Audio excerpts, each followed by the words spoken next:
welcome to Season 2, Episode 13 of the ADHD podcast. In today's episode, we're going to be talking about self-acceptance and self-worth, which is a big thing for the ADHD community, for everyone really, to be honest with you. And to have conversations like this, and this is what it is, it's just a conversation between ADHDers about topics that we relate to and have struggled with. It takes a lot of courage and fight for fellow ADHDers, and indeed all neurodiverse tribe members to come forward and regain their voice, share their stories with me and with you as well, to be fair. It is a big thing. But I said it before and I'll say it again, no medical advice is given in these conversations, and we're not qualified to do that anyway. So all we're doing is making sure we keep talking and spreading the awareness. Because if you want change, you got to make sure the conversation keeps happening. You really do. And make sure as many tribe members as possible know that they have a voice. Because we lose our voice. I lost my voice for a long time, but now you can't shut me up. Now, to help me with this conversation today is host of the very successful ND and Free podcast. He's also a wellbeing coach, a passionate neurodiverse human being, and all-round nice guy. Owen Morgan, how are you? I'm good. Thank you, Darren. Thanks for having me on. This is my debut as a guest, talking all things ND. I'm normally the other way around. This is my first time, and I couldn't imagine a safer place to do it because we're really good friends now, and we've only known each other a short while. So thank you for this opportunity. Yeah, no problem at all. I mean, I've been on your show a couple of times now, so it's only fair, you know. But yeah, no, welcome. I'm glad you're here, mate. It's been long time coming. So today is the day, and we've picked an interesting topic to talk about. So just, I apologise in advance to everyone who's watching this, let alone listening to this. We might end up be blubbering at the end of it, or during it, to be honest with you. So we'll kick it off. So are many people, are they good at self-acceptance? Are you good at self-acceptance? It's hard to say. Is it normal to be good at self-acceptance? That's a good question. I mean, talk about starting off with a bang. It's an interesting one, isn't it? Because our brains are kind of wired to keep ourselves safe, look for danger. You know, these are parts of the brain that we haven't lost. So I think there's something about keeping a track of things, making sure everything's in place. So it can lead to us questioning ourselves quite a lot and what we're doing, how we're behaving, and do we fit in? Are we behaving in the correct manner? We're kind of wired to be societally doing that. Yeah. So I think we can all get a bit carried away and be really hard on ourselves. And I think self-acceptance, regardless of neurodivergence, is hard to look past some of the traits that we don't like so much about ourselves, and we're not able to make peace with that. But you chuck some neurodivergent on top where society says you're being weird, stop doing that, stop behaving in that manner, we will then have a whole other extra layer of what's wrong with me, why do people respond this way, what am I doing wrong? So it's an interesting one. I think it's one of the biggest challenges for neurodivergent people when they go into coaching and therapy is to work through that shame to get to a place of what do I like about myself? What do I want to work on? And what really doesn't matter? Yeah, like you said, you know, you add the neurodiversity on top of it. It can make, it just adds a whole new dimension. And I think as well, is it really different for a late diagnosed and an early diagnosed? Is there a big difference within that as well? Yeah, I definitely think so. And I'm going to get to see this live. I'm sure you will with children as well, is that my 8.5-year-old stepson is about to hopefully go for assessment very shortly. So he is, you know, you're talking 32 years ahead of me on this journey. So he is not going to, let's be honest, guys, he's not going to cultivate this big, massive list of everything he's done wrong or not done quite right in the 40 years of my time on this planet, not knowing that I was neurodivergent. I'm layered self-esteem issues about, my struggles of, be on time, and my struggles with being angry, being hypersensitive to rejection, which debilitates me and controls the jobs that I do. I'd rather do something where I'm never going to get anything wrong because I'm way better than the job, means I am protected, which means I don't grow, I don't earn enough money, I can't support my family. So for me, definitely the later it gets, the worse that self-acceptance becomes. And I've said this on my show, and we talked about this. My self-worth was in the toilet. That's my tagline, because it was so bad. And since my diagnosis 12 weeks ago, I'm already starting to build that back up and starting to feel a lot better about things, because I have some answers to the behavior, and it's not who I am. It's my wonderful brain doing crazy old things. And that's okay. I think without knowing, you think you're broken. And that's, if you get to 40 and you still think you're broken, I mean, that's no way to live, is it? No, no, it's not. I mean, you're right. Yeah, because that's a long time to live with all those negative, I guess, memories, all the feedback that you get. You always remember the negative things, as they keep saying, and you do. If you look back in your life, how many positive things have been told to you? Yes, there's going to be some, but then you put down next to it the list of the negative things that you hear about you or your performance, how you are, your personality, your education, whatever it is, and that's a massive list. Um, and to live with that day in, day out, having that clouding your judgment, clouding your every thought, every feeling, it can,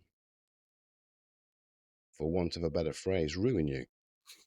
Um, so yeah, so having, God, I like to speak to someone with ADHD, or any sort of neurodiversity, who has real good self-worth, really solid. Yeah. And I would, because I want to know how they do it and how they did it, um, because it's for me, and it's an impossible task. It feels like an impossible task, I should say, because it's always there. And there's always, for me, this, it's kind of like in different areas. So it's not just me as a person. It's me as a husband. It's me as a father. It's me as an employee. It's me as a son. Um, so it's different areas how I see it. And there's two areas that are okay for me. I feel like I'm a good son. My parents, I am lucky, so lucky. I've got parents that have always made me feel, like I am worthy, that they're proud of me, whatever I've done in all the 300 million jobs I've had, and and all the places that I've had to, move, and go with the different jobs and new addresses and all the rest, and they've kind of made me feel okay about myself as a son, and that's great. My wife, brilliant. She makes me feel, as I'm a good husband. Um, but yeah, but going looking at my jobs, looking at everything else, friendships, education, all the things I've done in my life. I'm, 53 now, and that's a lot of things I've done in my life. A lot of things I've regretted. There's a lot of things that people have made me feel that I should regret. Um, and a lot of people being involved in my life that have a negative impact, and always showed that they want me to change. I'm not good enough. Um, I'm not sociable enough. I'm not talkative enough. I'm not thinking the way they think. I'm not educated enough. Um, I can't deal with the things that they deal with. There's always something, always something, always something, just chipping away at your soul. Um, and Yeah, that's always stayed with me, even now, even when I'm feeling good. Just takes one thing, just one thing to knock me back, that RSD to come flooding back, and to go back to those times. You know, I can make a mistake at work, um, anything, and it will go. Someone will say something, and it'll go straight away. I'm back at school, being told that I'm not good enough. I should try harder. You know, or I'm that partner that they don't appreciate, and they want me to change because I'm not what they want. So therefore, I have to change. So it's straight back to that. Just one thing can happen. So it's always with you. It's always with you. Yeah, it's powerful. I think you touched on a little bit of it there, but I think that positive and loving reinforcement is just the counterpoint to what people are saying, why are you doing this, why are you behaving this way. But if you can find, or you have had, loving and positive reinforcement, that can get you halfway there. Obviously, how we feel about ourselves comes from deep within us. But actually, the feedback we get is going to determine how we think about ourselves, based on the evidence presented, as they would say. But it's interesting you say about the RSD, because we'll say, well, we're still going to feel those things even with the positive reinforcement. But I think what RSD tends to do is, because we're so hypersensitive to all emotions and maybe sensory inputs, the RSD unfortunately will then present itself as looking like something that we then will take as a story of us not being good enough. When if we can step back and say, I'm experiencing a sensation, we know it's RSD, but don't identify with it, add to it, identify and say, this is who I am, this response, and go, oh, look at you. It's pathetic. Why you respond to that? It's so silly. It's not even that bad. You're then creating dialogue, which then creates belief systems. So it's like, how can you sit back and go, RSD's here. What do I need to do? It's not personal. It's not who I am. And ND or otherwise, that's the hardest journey for all of us, is to be able to witness sensations, emotions, feelings, and thoughts. It's one of the hardest tools, but once you get anywhere near half mastering that, it means you can have an RSD episode without all of the baggage, which then creates a prophecy for who you are as a human being.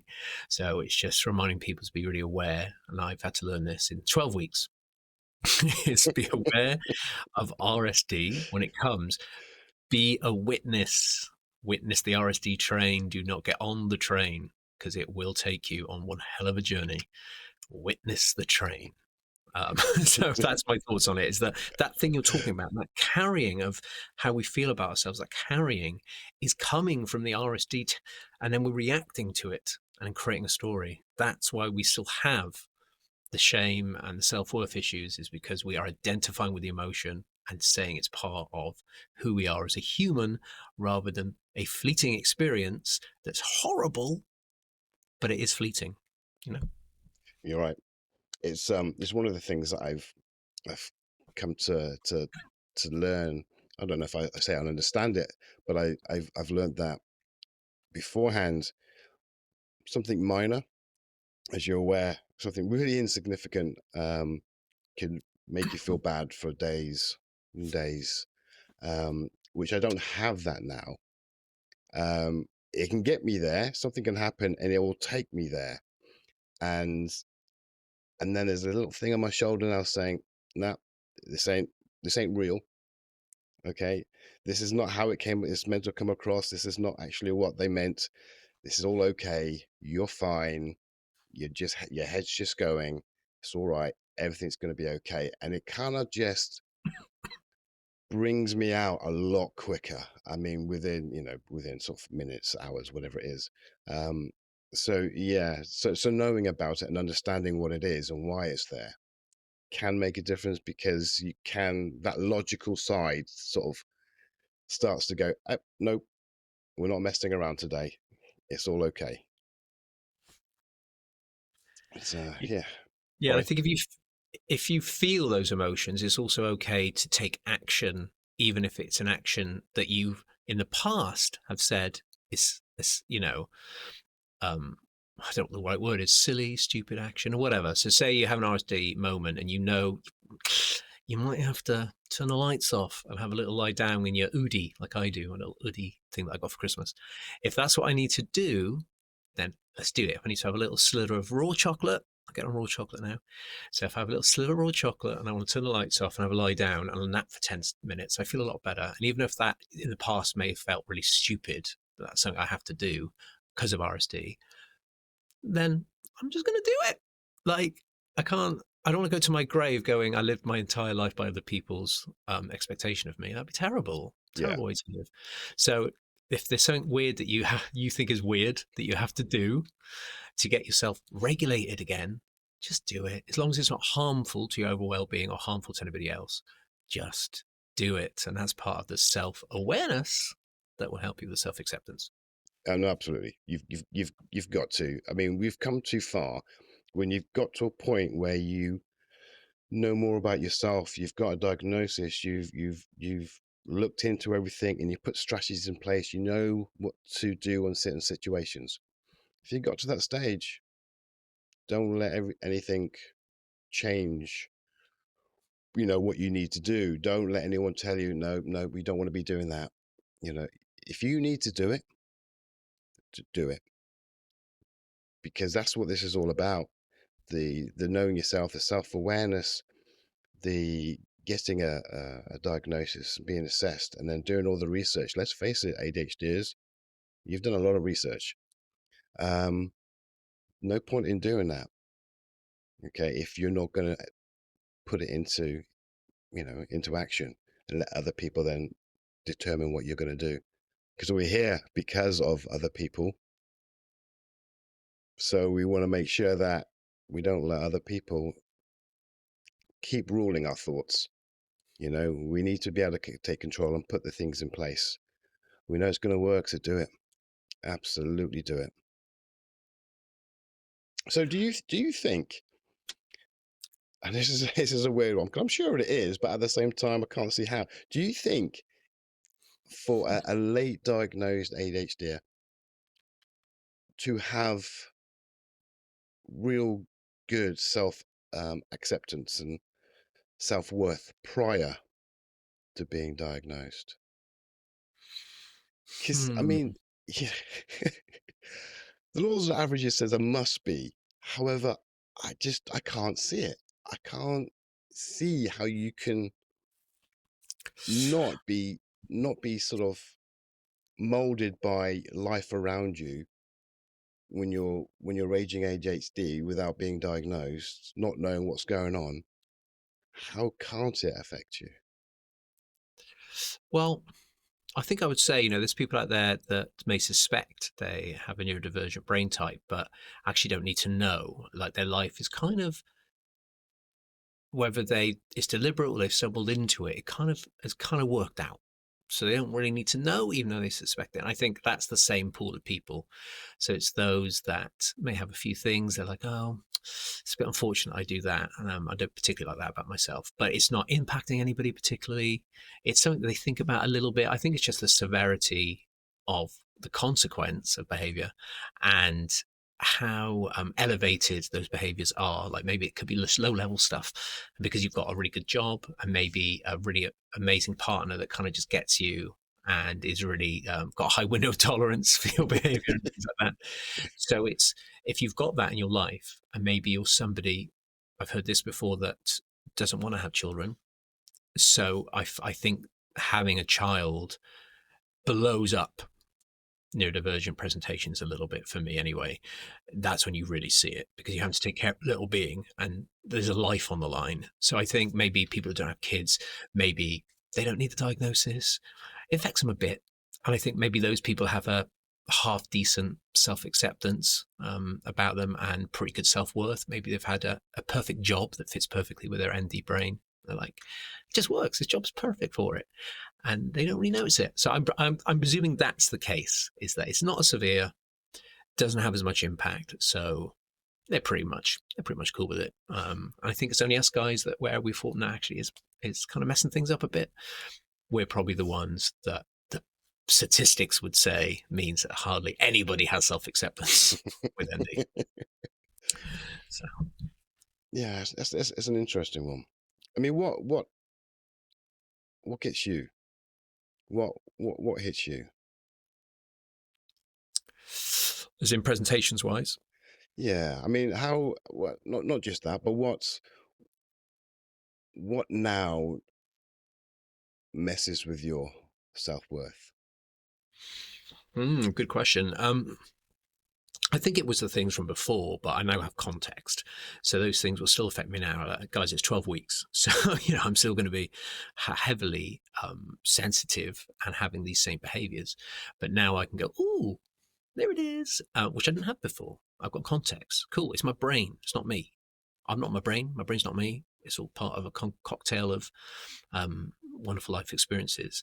So I think the things that affect me have remained the same, but I am starting to feel a difference now with self-worth. I mean, self-acceptance, I feel in a way comes a little bit after self-worth. When you understand your worth and you understand your values, what you care about, what means stuff to you, once you've got that foundation in place as how you live, you can then work on acceptance. So these are my values, this is my worth. I'm meeting most of those criteria in my life, so I'm happy about that.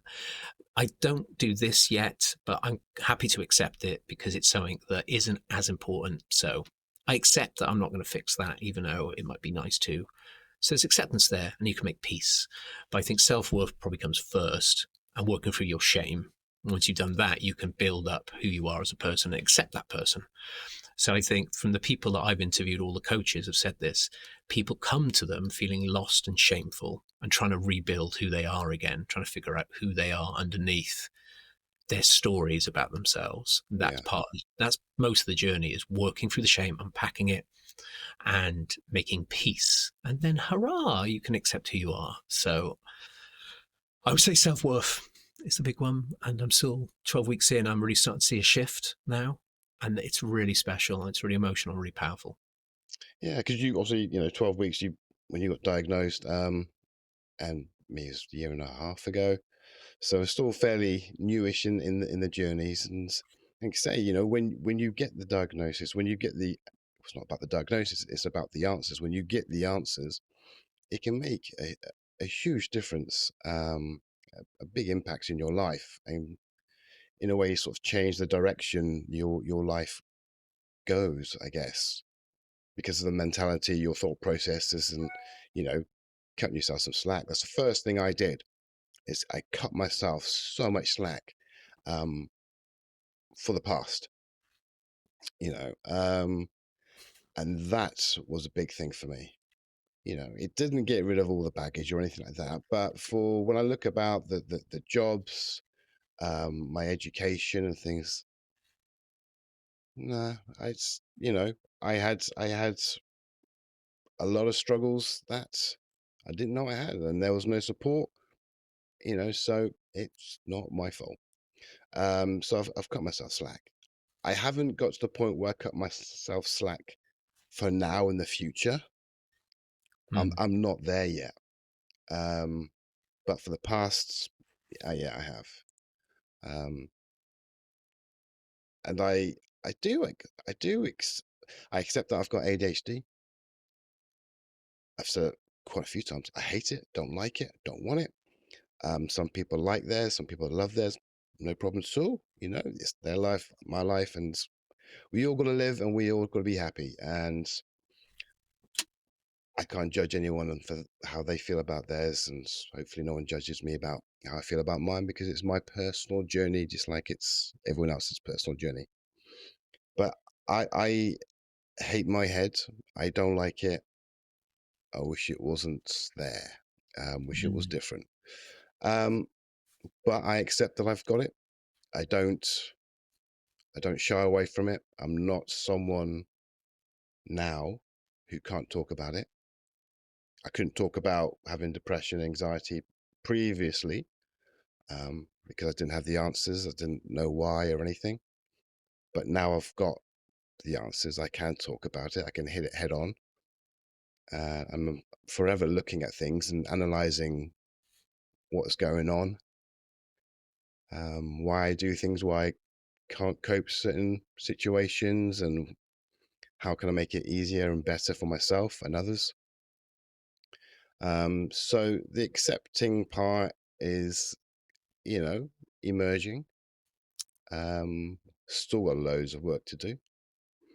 Um, but I'm doing these podcasts is part of it. It's my therapy. It's Yeah. talking. It makes me feel like for me, I've got a voice for a change. Never had a voice before. I would never have done this before. Never talk to people on a webcam who I've never met. That's not me. That's not conducive to a nice, happy marriage. So, but it's something I do now, and it's great. It's great therapy for me, and it's hopefully it helps other people as well. Um, but what I would like to get to the stage for myself is a kind of I would like to be able to cut myself slack now in the present. In the past, I've done that. That's all good. I would like to be able to cut myself because I still have this sort of low self worth, I guess, that still is pulling at my strings. So I still keep judging myself because everyone else was judging me for everything that I do or don't do. But the logical side is chipping away at it.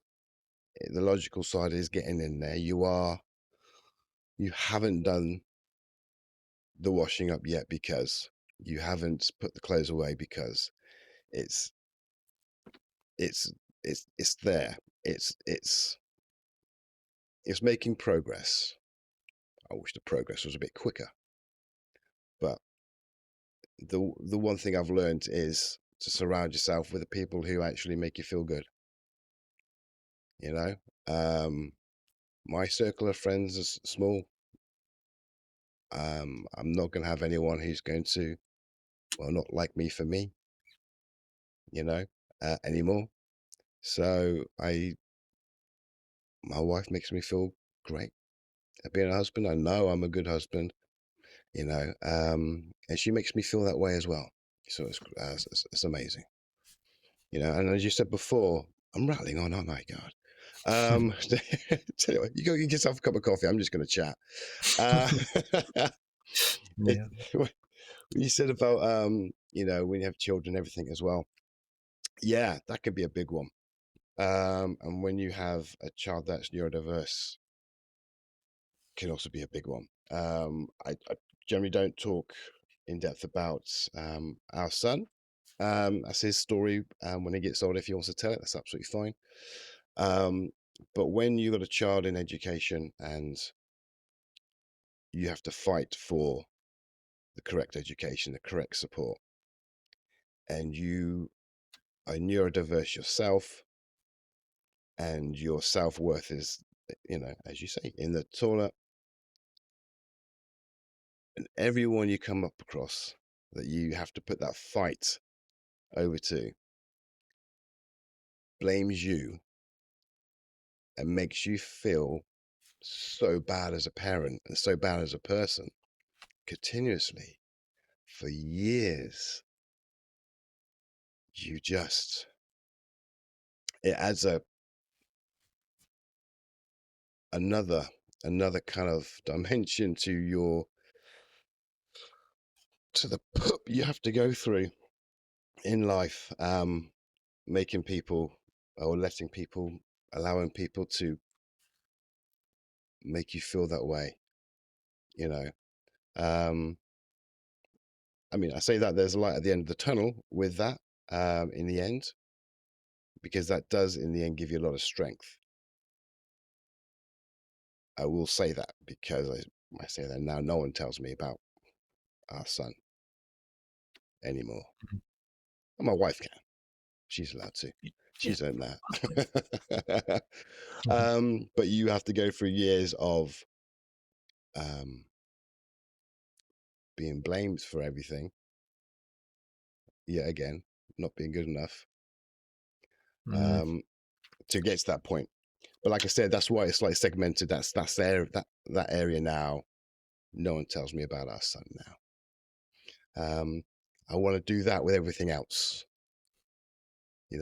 No one tells me about being a good or bad friend or employee or whatever it is. I know where I am. I know what I can do.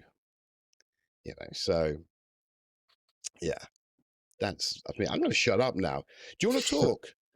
Yeah, why not? Yeah, I've invited you on. You're my guest, so you can chat.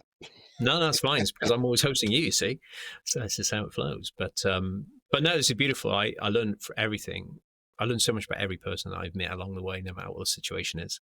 And I think you touched at the beginning of that about community. I mean, the community I built in the last 12 weeks for myself, I'm going to give myself some credit here. I had to do that. I had to reach out and build it. I'm just so grateful for. And I can tell you, if anyone's listening who is wondering if they're ND and they're on that journey, and you're thinking, oh, should I reach out to a community of some sort? There's nothing better than messaging someone. Look, about 10, well, it won't be 10 minutes ago, but anyway, half an hour ago, I was led there having a little quick nap. Well, I wasn't really having a nap because how would I be aware I was having a nap? I wasn't actually napping. Oh, wait. But I checked the DMs with Darren. I was like, let's make sure it's 12 o'clock because I was like, is it 12 o'clock? And I was like, oh shit, I have not sent him my bio or my headshot, which I said I was going to do yesterday. But in the past, I'd be like, God, he probably just thinks I'm terrible. He's probably not even going to want me on the show now. That's what I would normally do. Whereas with this, I was like, no, Darren gets it. It's not an excuse, but he gets it. And then you can go, LOL, no worries, send it on through. And there's nothing more special than a fellow NDer going, all good, no props, I get it.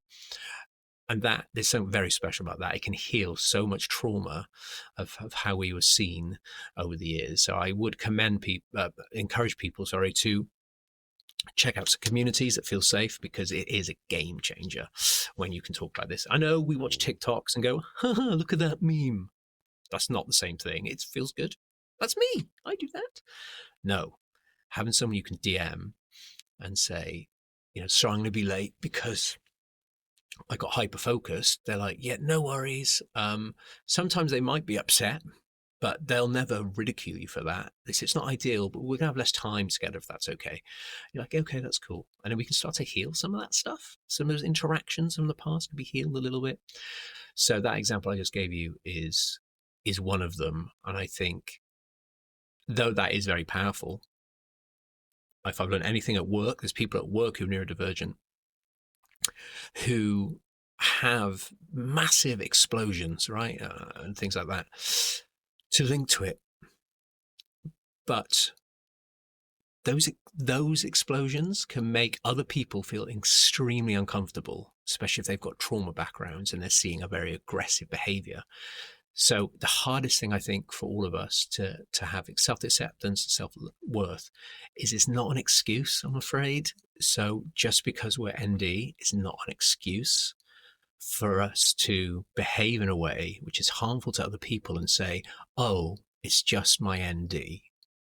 And then basically justifying our behavior is okay. You've got to be very careful about with self-acceptance is we don't want to be controlled by society and told how to fit in, but we also have a responsibility, like any other human being of any brain type, to behave in a way which isn't harmful to other people. And we do not use it as an excuse to hurt other people.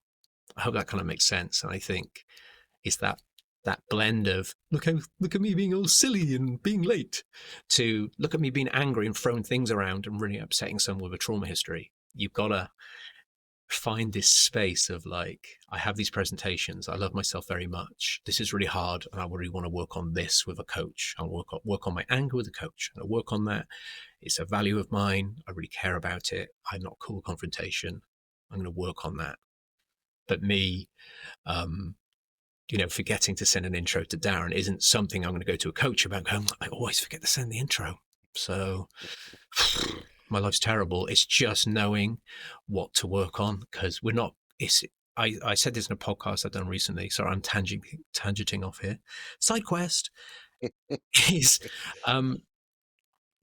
something really powerful, which I've now completely forgotten. So there you go, guys. You're seeing double ADHD there. It might come back to me in time. Oh, this is it. This is it, guys. Here we go. I got so excited there for a second. We're not going to a boot camp for ADHDers to cleanse our ADHD darkness. This isn't some sort of, you must be cleansed, something from like 200 years ago. We must, rid you of your demons. It's like, that's not how this works. This is a brain type, which you can certainly rewire a little bit. You can rewire it a little bit with neuroplasticity, but the way your brain regions interact with each other and communicate might be slightly off. There's science here. It's not like, you're going to fix all this stuff by having some therapy. It's like, no, you need to integrate it in the most beautiful way you can. So I think it's really important for people to honor that their behavior has to be appropriate, whilst also being able to express yourself authentically in the world. Is finding a happy place, and there's nothing wrong with you. There's no darkness inside of you. It's just making peace of all your presentations and working on the bits you want to. So I kind of looped it all back up there at the end. I'm going to hand back. I said a lot. I do apologize. No, you go for it. I've waffled on quite enough. So, but no, you're right. You've got to. I mean, I think the key thing is to knowing yourself and being aware of everything. And we all want to. I don't want to say fit in, but we all want to get on. We all want to be happy. We all want to be ourselves. Everybody masks. I know that masking is a huge thing in neurodiversity, but that's because it's forced upon us and it's 24/7, 365 days a year. So that's really hugely sort of bad for your mental health. So I mean, you go for a new job, you're gonna mask in front of someone who's interviewing you. You meet your prospective in-laws for the first time, you're going to mask. Everybody masks. But the neurodiverse community masks for a very long time, for years and decades. And it's horrific, and that shouldn't happen. So, and that's all we want. We want to be able to live in a world that we feel that we don't have to mask 24/7, 365 days a year for decades. There's a time and a place for it. Absolutely. So knowing yourself does help you to understand yourself a bit better. Like I say, it's not an excuse. Can't be used as an excuse. I don't even know why. Because one of the big things they say is, "Oh, ADHD is just an excuse." I can't see how it's an excuse. You use an excuse to like get out of something. You know what I mean? It's not my fault. Get out of it. It's like most of the people in prison are ADHD. That excuse didn't work, did it? You know what I mean? Trouble keeping a job and you keep on changing job. That's no, that excuse didn't work for you. It's like no, that's actually a poor excuse, to be honest. But yeah, I've lost it as well. Actually, I don't even know. Let me have a look at the notes. What are we talking about today? I think something to do with self-worth and self-acceptance. Yeah, God. But no, what you were saying before. What you were saying before about finding a community. That's a big thing. That's a really big thing. Because when you are talking with someone who gets it, you are more yourself. You unmask so much more, which is really good to unmask when you're talking to people that you don't know. It's hard enough to unmask to family members, or people that you work with. But when you talk to someone that you don't know, generally it's really kind of impossible to unmask, because you always have this big mask on because you want to have a good impression and all the rest. But when you're with your own community, there's automatically there's acceptance, and it's all okay. I from this from from this podcast. We've waffled on. We've lost our train of thought. We've talked about topics that have got nothing to do with our topic today. Mm. Um, you know, but that's what we do. That's what it is. I'm not going to edit it out. I used to at the beginning. Right at the very beginning, I used to edit all the stuff out. I'm like, no, this is what it is. Yeah. You know, I forget words, we forget the topic, we Hmm. ramble on about rubbish. I don't know. Yeah, I think that's all part of what we're talking about today is like what matters here, what really matters, what presentations of ours actually matter and what ones don't. Us losing our way, I just say side quest, and that's my way of just grounding myself again and saying it's all fine. It's very playful. I think you can be, I mean, that's a nice touch actually. Yeah, being playful is quite powerful too. So be playful with your ND experience as well. Mm. So don't put so much judgment on it. Me and my partner both ADHD, and before that, our relationship was pretty good actually. But it had the ups and downs. But now we know the downs were where our ADHDs were like colliding in battle, and it's like not an aggressive way or anything. Just it's like why everywhere I look, why is that on the floor? And before it's just a bit annoying because I'm quite tidy, and I'm like, but I'm like, okay, if I'm ADHD, why am I so tidy? Oh, I'm probably all ADHD. I probably need to look at maybe an autistic diagnosis. So you go off on your head goes wild, goes, yeah, I must have autism as well. So that's not a thing, guys. You have to go and actually do it properly and find out more. Don't just say you have that on top. But it's me and her, our relationship is so wonderful in the last 12 weeks already because we're like, hey, two ADs hanging out together. So if we're dancing in the kitchen trying to get the sympathetic energy out, we just have a right laugh and it's really playful. No one's there. No one's looking at us. And I thought, oh, people actually watch this. I think if we were YouTubers, like DJ couple and dancing, people are going to watch that. So actually people would want to see that, in fact. But it's See, just I want to see that now. yeah, no, it's just a bit general, but I think I've kind of got a bit too much on my plate as it is. But it's just how you interact with it. It doesn't have to be all like really heartfelt and deep. Like, what are my values in every moment? It's like, no, have fun, have a bit of fun with it as well. Don't be too dismissive though. Don't go, oh, classic ADHD, like a really flippant line around people who aren't neurodivergent, because then that makes them think you're just using that word loosely, like it doesn't mean anything. It does mean something. So it's like, as always, playful, but within reason. But I found that's really helpful for people that are listening with self-worth and self-acceptance, is to be a bit more playful with it and not have any judgment so much over it. The only thing that I'm always going to be working on is the anger, because that's really important to me. Basically the emotional sensitivity and the RSD, because that's debilitating and it pretty much controls my life. They're the only two. Being hyper focused or cramming my degree in the last minute, I don't care. I always get it done. And why do I always get it done? Probably because I'm ADHD. And somehow I'm able to do a week's work in about 6 hours because my brain is so good at hyperfocus. It's like an incredible brain. Whereas I could have just made it so much easier for myself. I'm like, no, do you know what? I always get it done. Who cares? Procrastinate this week. You're going to finish it, mate. I don't need to fix that right now. But I do want to work on anger and RSD. Just pick your battles, guys, because it's not. Otherwise, it just consumes your life. You're constantly working on yourself, and that's no way to live. You need to be out there enjoying the views, going to the sea, splashing in the water, maybe gardening or playing a sport with your friends or watching a movie. Have some fun, guys. Life gets heavy. So anyway, Well, it a certainly few side does. quests there, but good That's stuff. good. But no, you're right. Find the things that you like, that you love doing. A lot of ADHDers are entrepreneurs. They work for Mm. themselves. The reason why they work for themselves because they don't. They feel they don't want to work for anyone else. They want to do what they do, and they do what they love. And when you're working for someone else, it's very hard to find something that you actually love. 100% love. Um, but when you work for yourself, you will always do what you love. Um, and we work better when we're doing things that we enjoy doing.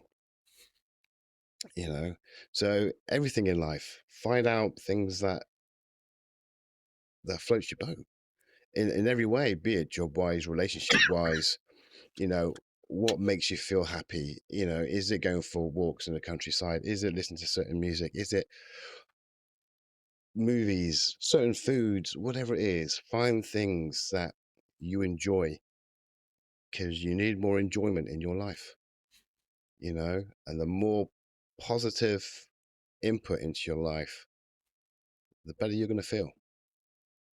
The better you're going to feel. That's really, really important. Um, so don't shy away from it if you like it, even if it's silly, it doesn't matter.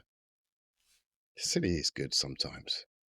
You know, even if you're a very serious person, sometimes just doing something silly, as long as it's not hurting you or anyone else, but if it helps you, brilliant. You know, do it. God, do it. Sick of people telling me what to do, what I can and can't do. Do it. If I want to Oh god, dance around this room and I don't know if that's ADHD or not, but I hate people telling me what to do. Hilarious. Like, you pick that up. No, piss off. But it's not who I am. It's not that. It makes me sound like a horrible human being. But and that's the point. That's the point. That thought process. I'm a horrible human being because I said that is the exact point of this episode we're doing today. Is to be very careful about the dialogue that you attach to things. yeah, I said to my ages ago, before the whole ADHD thing, and I used to try and explain the RSD to my wife, not as an RSD because I didn't know about it, but just how I felt, how I kept on feeling so low, so bad over little things. And I said, it's only so many times you can be told you're wrong and you're not good enough until, you know, it starts to then affect you badly. All right. Even if you are wrong all the time, even if you are not good enough, being told that and reinforced that constantly is horrific, you know, and it plays on you. So you need to get that positivity. You need to surround yourself with the people that count. And the people who count are the people who make you feel good in a healthy way, you know? People are there for you, people who support you, people who accept you for you. My wife is the one and only person outside my family um, who's never asked me to change, ever, you know? Um, so, you know, she loves me for me and whatever I come with, you know? And that's what you need, you know? I'm trying, I'm just thinking about trying to end on a really positive note. As I'm like struggling. I'm like struggling. How can we turn this around and make it really positive? Uh, yeah. I mean, I think it is a topic that is good to talk about. It's a hard topic. It's it's a very heartfelt topic, I guess, with a lot of people because the majority, I guess, of ADHDers struggle with this because of um, the past, I guess, possibly the present as well. Um, but just you got to look after yourself. You got to look after each other, um, and that is important. Everyone has a story. You know, you just don't know what it is. Take the time. Take your time to get to know the story, and you might be surprised. You might be surprised how very similar to your own story it is. So just be wary when you talk to people, and when people act in a certain way, saying certain things, maybe they've got an interesting story as well that they might want to share. Okay, let's start making people feel good about themselves. Do you want do you want other people to feel how you feel? Do you want other people to have to feel and go through what you felt through all your life for the decades, no matter how old you are, you know? all the decades I felt so bad about myself, do I want other people to go through that? Do I want to make people go through that? Well, all I need to do is just be nice, Hmm. accept them for who they are. Don't judge them. Just support, and then all of a sudden, that's one less person who's going to go through that. Let's be a part of the change, shall we? Let's be a part of the change. We want it to change. Let's be a part of it. Yeah, it's really beautiful, and I think stick with me, guys. It's not going to sound like it's a positive start to this speech, but it is, I promise. So just remember, if you're working on self-acceptance and self-worth, if you have shame, you're not going to fix those two things. So every single person I've spoken to on my podcast, on the Thrive Guide ones that I do, so I speak to coaches, I say, what is the most common thing that people come to you with? And they've all said shame, and trying to unpack it. Guilt, when you do something wrong, guilt is when you know you've done something wrong, you feel guilty about it, but you have enough awareness to go, shouldn't have done that, that wasn't cool, sorry about that, I've got guilt. Shame is when you think there's something wrong with you as a human being. That is a totally different ballgame. It's much more intense, it's much more debilitating, and you're not going to be able to rebuild your self-worth, self-acceptance till you deal with the shame. Now, do you have shame because of all your stories about who you are and what you've done? And how can you work around that? So I think if you need to seek help, then go for it.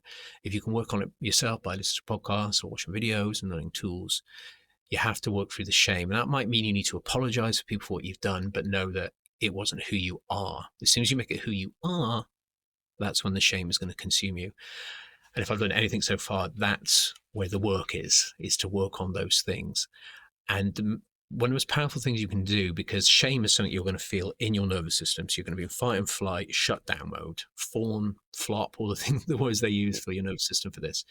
You're in a nervous system state. Your job is to get yourself back into ventral vagal. So your nervous system is controlled by your vagus nerve on the whole. So if you can get yourself into ventral vagal, which is where you experience that from love, connection, play, feeling passionate about something, really caring about things, you'll be in ventral. Your job is to get back to ventral so you can do the work you need to do. And the best way to do that is to celebrate your wins. And if you can't find wins like really accessible, always think, what have I done despite my ND brain? Because that is insane. You're like, how did I do that with this brain? That's so cool. And that's what I've done to get over the grief of everything I didn't do till 41 was to say, but what did I still pull off? I'm podcasting today. I was podcasting 5 years ago. The fact that I was even doing it then with this is pretty cool because it was a space I felt comfortable and confident in. And that was only going to help my nervous system in the end to get where I am.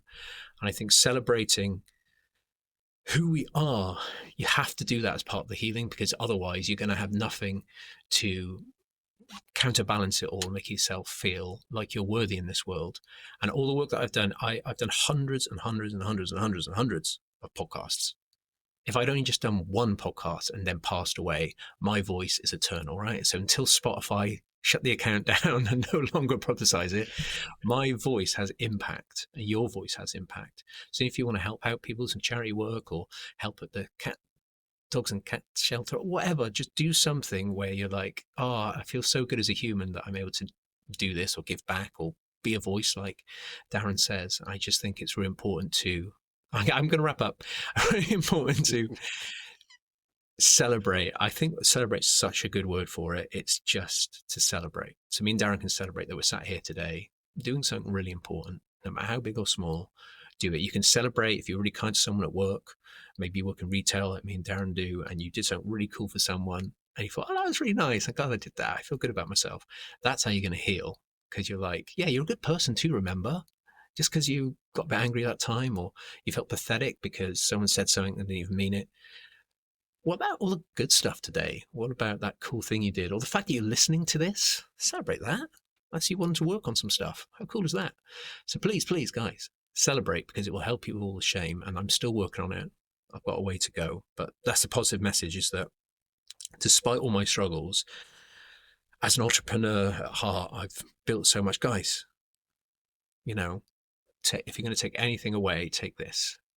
7 years ago, 8 years ago, I created a YouTube channel with a kid show where I turned myself into a superhero and I wore a cape, and I did stop motion with my friends that were at uni, and we made a whole YouTube channel for children, teaching them about the ways of the world. And I was the host, and I was being like Blippi. If anybody knows who Blippi is, I was being like an inner Blippi. I didn't need to do that, but I really wanted to educate children. So my ADHD led me to create this massive, huge YouTube channel called The Bofflets. It has superhero figures and all this stuff. And that's what my crazy old brain did. I'm going to leave it there. I'm going to leave it there. It might be a bit embarrassing, but it's so cool that I did that. To celebrate the things you have done, not the things you haven't. I'm out. Wise words. No, you are right. We've got to look at the positives. You got to understand the positives in your life as well.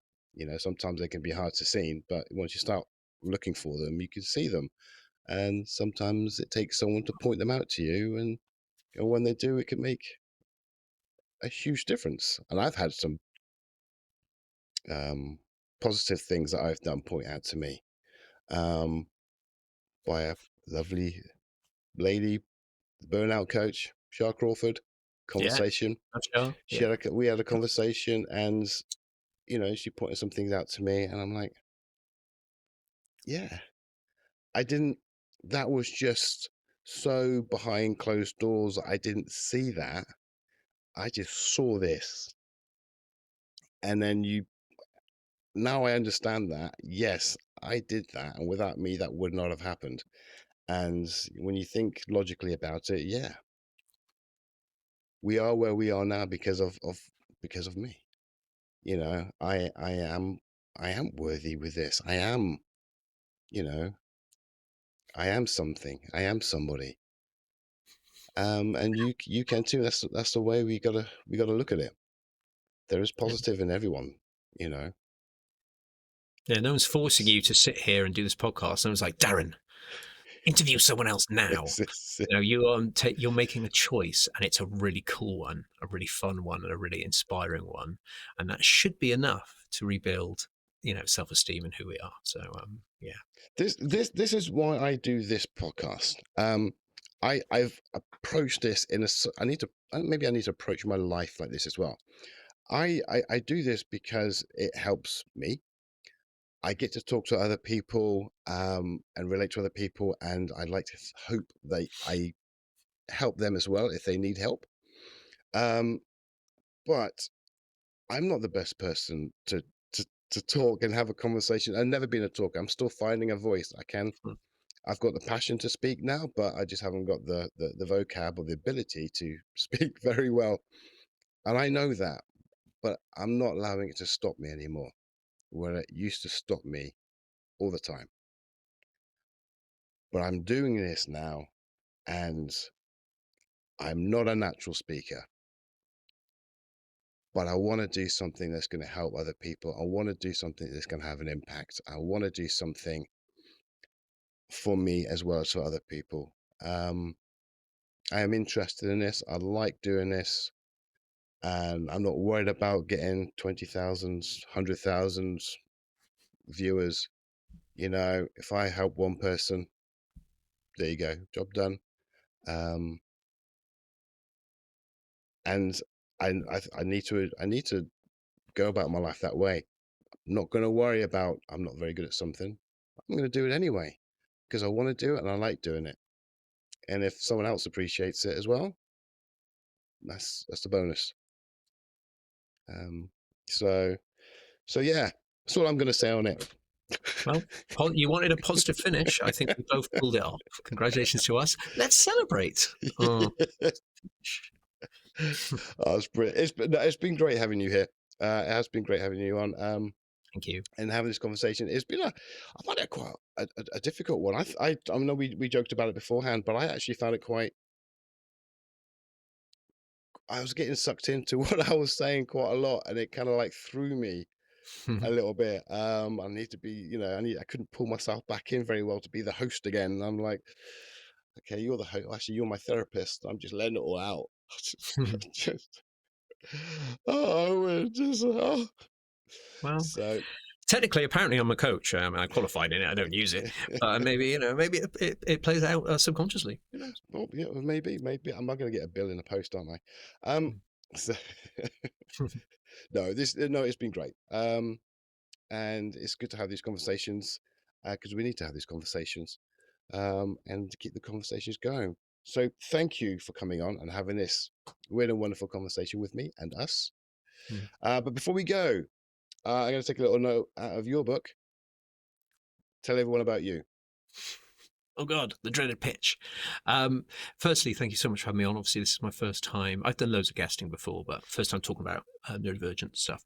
I realized I was able to tap into all of the knowledge that I have from my coaching and all the people I interviewed about trauma. So feeling pretty happy that I've retained all that. So yay. I probably will coach one day. I think I'm more of a motivational speaker than a coach, let's put it that way. Well, that's not true. That's just a story. I'll probably be very good at coaching as well. See, this is how you do it, guys. Pick yourself up. Anyway, Lucas. So yeah, you can find me everywhere really. I'm even on Blue Sky now. Anyone heard of Blue Sky? Yeah, it's a cool new Twitter. So you can find ND and free. So that's Neurodivergent free, but ND and free for short. So we're on Instagram, TikTok, YouTube Shorts. You can go check us out on YouTube as well. I do other content on YouTube, sort of medium length videos where I talk to camera. I interview all kinds of people on the podcast. That's ND and free, Spotify, Apple, and that's everywhere else, Google Podcasts, all that kind of stuff. So just type in ND and free and you will probably find us somewhere. I've been doing this for years, so Owen Morgan will always be popping up all over the shop. So you'll see it there. But I love doing this, guys. And it's just a special time in my life to be able to be in this community. And if you're listening, you're part of the community. And I can't wait to meet you one day if you're listening. I'm sure it might happen at some point. So yeah, thank you, Darren, and thank you, everybody, because you've all been holding a space for me the last 12 weeks. So especially you, Darren, we met at the beginning of it all. So I want to thank you for your friendship, not just hosting. I think that's more important. So No, thank you. Are we following each other on Blue Sky? I can't remember. yeah, of course we are. Yeah, we are. Okay. we like each other's stuff. Yeah. Anyway, yes, guys, thank you for listening. It's been an interesting one, but as always, guys, remember, be good, be kind, and remember, you're not alone. Thank you. Thank you.